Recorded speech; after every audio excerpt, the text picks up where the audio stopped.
just kind of to tie those last two things together, I mean, the biggest thing I ever saw of regular people coming together in a room to deal with politics was during the last municipal election leading up to it, the City Idol. I don't know if some of you might know about it, but really, there was 1,500 people at the theater on Broadview there, but there was like no class consciousness associated with it. It was, other than maybe just like an alienation from politics in general, an idea that maybe people had to just take this back to a more basic level, but kind of using the model of reality television to frame it, so who knows where we're at. Yeah, yeah. Well, that reminds me a bit of the, the Stockwell Day, rename you as Doris Day. Yeah.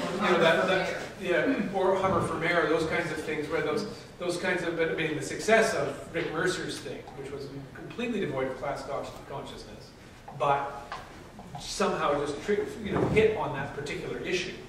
If you have plebiscites, you can have stupid things. Well, as I'm listening to this, I'm thinking, well, we're in the age of the internet and the web.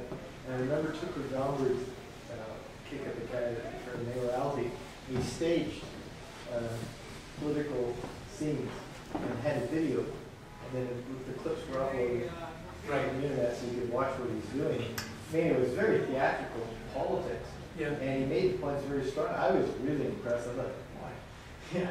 He's a very advanced thinker, and I was hoping other people would start to think the same way. Yeah. Well, I do think that, of course, we can't live in the 30s, and there's no question that the computer world and communication that way is a whole different action that's going to have to come into play. Yeah, YouTube. Yeah. I think that's. I think we'll break up into more informal discussion yet again. So please stay and have some. There's some bits and pieces of snacks. Just a few announcements. Okay. I just want to also thank Alex for coming out.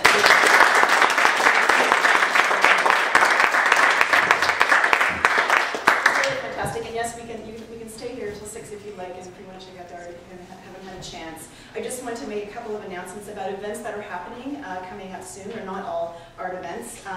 In fact, there are two campaigns going on if people want to be involved in specifically political events. One is to bring Omar Khadr back to Canada, a Canadian citizen who is arrested as a child soldier, has been in Guantanamo Bay, a horrible situation. These are cards you can actually send them in to the government to keep the lobbying pressure going, and there are also demonstrations that will be coming up. And also an ongoing campaign to support war resistors, American soldiers who were choosing to fight the war in Iraq.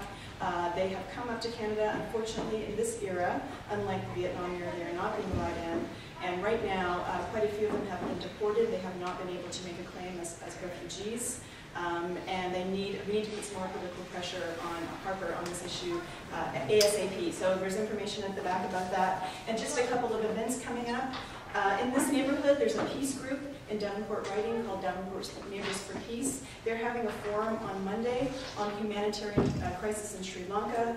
We're only getting some distorted and kind of one-sided information about this struggle between the Canadian government's support for the government of Sri Lanka. But to really understand what's going on for the Tamils, Speaker from the Tamil community and Sid Lacombe from the Canadian Peace Alliance will be speaking.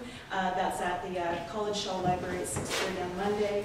And for also a political meeting about this issue, how can workers fight back in a recession, Tuesday, March the 3rd at Boise, and the speakers will be Carol Needham from United Steelworkers and Chantal Sender, who spoke at this event last month, who's a civil liberties activist.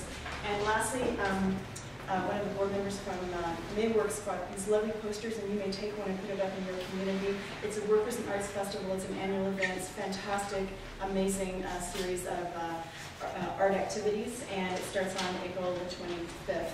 And just to say, the next event in this series is actually going to be on a different part of the art world, in the dance world, the radical history of contemporary dance from Isadora Duncan to contact improvisation. If you don't know what contact improvisation is, you can check that out on YouTube. I would suggest go to a YouTube video and watch some contact.